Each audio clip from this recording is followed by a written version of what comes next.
Friends, तो चलिए आज हम लोग क्लास 12 का हिंदी सब्जेक्ट ऑब्जेक्टिव एवं सब्जेक्टिव दोनों को करने वाले हैं, जो कि ये सेट 1 है। ऐसे ही सेट 10 सेट आएंगे, आप लोग सारे सेट देख लीजिएगा, आपको एग्जाम में ऐसे ही क्वेश्चन देखने को मिलेंगे। तो चलिए हम लोग फटाफट से वीडियो की स्टार्ट कर लेते हैं। आप लोगों को जल्दी जल्दी बताइएगा, कमेंट में बताना है आप लोगों को। चलिए बताइएगा कि बालकृष्ण भट्ट की रचना बातचीत क्या है, एकांकी है या कहानी है या यात्रा संस्मरण या ललित निबंध। बताना है कि बालकृष्ण भट्ट की रचना जो बातचीत है ये क्या है, तो ये एक ललित निबंध है, यानी कि right answer option number D हो जाएगा। चलिए दूसरा नंबर क्वेश्चन की ओर देख लेते हैं। दूसरा नंबर क्या बोल रहा है, एक लेख और एक पत्र के रचनाकार कौन है। एक लेख और एक पत्र जो है इसके रचनाकार कौन है, नामवर सिंह, मोहन राकेश या भगत सिंह या रामधारी सिंह दिनकर। बताने कि एक लेख और एक पत्र के रचनाकार कौन है, फटाफट से बताइए, एक लेख और एक पत्र के रचनाकार कौन है। तो इसका रचनाकार क्या हो जाएगा, ऑप्शन नंबर सी यानी कि भगत सिंह। चलिए तीसरे नंबर क्वेश्चन की ओर चलते हैं। तीसरा नंबर बताइएगा, उसने कहा था कहानी कब प्रकाशित हुई, 1913 ईस्वी में, 1912 ईस्वी में या 1915 ईस्वी में या 1900 ईस्वी में। बताइए कि उसने कहा था कहानी कब प्रकाशित हुई थी, तो ये सी नंबर हो जाएगा, 1915 ईस्वी में। चलिए चौथा नंबर बताइएगा, शिक्षा पाठ के रचयिता कौन है। शिक्षा पाठ के रचयिता कौन है, महात्मा गांधी, विनोबा भावे, जगदीश चंद्र माथुर या जे कृष्णमूर्ति। बताइए शिक्षा पाठ के रचयिता कौन है, तो इसका राइट आंसर हो जाएगा ऑप्शन नंबर डी यानी कि जे कृष्णमूर्ति। चलिए पांचवें नंबर क्वेश्चन की ओर। पांचवें नंबर बताइएगा, दूसरी परंपरा की खोज किसकी रचना है। दूसरी परंपरा की खोज जो है ये किसकी रचना है, दिनकर जी की, नामवर सिंह की या उदय प्रकाश या बालकृष्ण भट्ट। बताइए दूसरी परंपरा की खोज किसकी रचना है, तो ये नामवर सिंह की है, यानी कि right answer option number B हो जाएगा। चलिए फ्रेंड्स, यहाँ से सब्जेक्टिव अपना स्टार्ट हो जाता है। 5 ऑब्जेक्टिव क्वेश्चन रहेंगे और पाँच ऑब्जेक्टिव सब्जेक्टिव क्वेश्चन रहेंगे। ऐसे ही 10 सेट आने वाले हैं, आप लोग सब वीडियो को देख लीजिएगा फटाफट से। चलिए यहाँ से सब्जेक्टिव स्टार्ट कर लेते हैं, आप लोग बताइएगा फटाफट से, देखिएगा। अगर बताइएगा, ये देखिए 1 नंबर क्वेश्चन का आंसर है, अगर हम में वाक शक्ति न होती तो क्या होता। बताइए कि अगर हम में वाक शक्ति न होती तो क्या होता। ध्यान दीजिएगा आप लोग, हम में वाक शक्ति न होती तो मनुष्य गूंगा होता, वह मूक बधिर होता। मनुष्य की सृष्टि की सबसे महत्वपूर्ण देन उसकी वाक शक्ति है। इसी वाक शक्ति के कारण हम समाज में वार्तालाप करते हैं।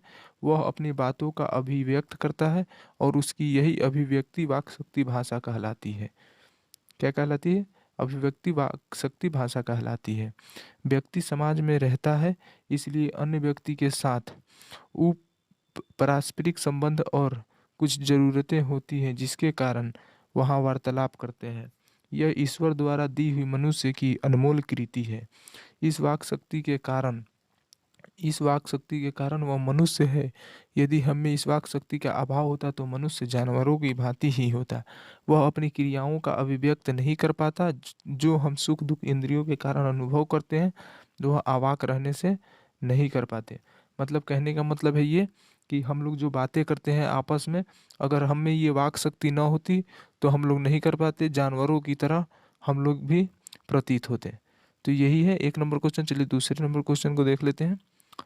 दूसरा नंबर क्या बोल रहा था, उसने कहा था कहानी में किसने किससे क्या कहा था। बताइए उसने कहा था जो कहानी है इसमें किसने किससे क्या कहा। चलिए देखिए फटाफट से। उसने कहा था कहानी में सूबेदारनी ने लहना सिंह से कहा कि जिस तरह उस समय उसने एक बार घोड़े की लातों से उसकी रक्षा की थी, उसी प्रकार उसके पति और एकमात्र पुत्र की भी वह रक्षा करे। वह उसके आगे अपना आंचल पसार कर भिक्षा मांगती है। कहने का मतलब है कि उसने कहा था, जो कहानी है सूबेदारनी ने लहना सिंह से कहा। सूबेदारनी जो थी लहना सिंह से कहती है कि एक बार सूबेदारनी को घोड़े के लातों से बचाए थे लहना सिंह। इसलिए कहती है कि जैसे मेरी रक्षा की थी उसी प्रकार पति और एकमात्र पुत्र की भी रक्षा करे। वह उसके आगे अपना आंचल पसार कर, मतलब वो अपना आंचल पसार कर भिक्षा मांगती है। यह बात लहना सिंह के मर्म को छू जाती है। चलिए तीसरे नंबर क्वेश्चन को देखते हैं। बुद्ध ने आनंद से क्या कहा। बताइए देखिए बुद्ध ने आनंद से क्या कहा था। तो बुद्ध ने कहा था, आनंद, मैंने जो धर्म चलाया था वह 5 सहस्त्र वर्ष तक चलने वाला। मतलब जो इसने धर्म चलाए हुए थे बुद्ध भगवान ने, वह 5 सहस्त्र वर्ष तक चलने वाला था, किंतु अब वह 500 वर्ष चलेगा। मतलब कि वह 500 वर्ष ही चलेगा, क्योंकि नारियों को मैंने भिक्षुणी होने का अधिकार दे दिया है। चलिए चौथे नंबर क्वेश्चन को देख लेते हैं। चौथा नंबर क्या बोल रहा है, बिस्नी और मुन्नी को किसकी प्रतीक्षा है, वे डाकियों की राह क्यों देखती है। बिस्नी और मुन्नी जो है ये किसकी प्रतीक्षा कर रहे हैं और वो डाकिया का राह क्यों देखती है।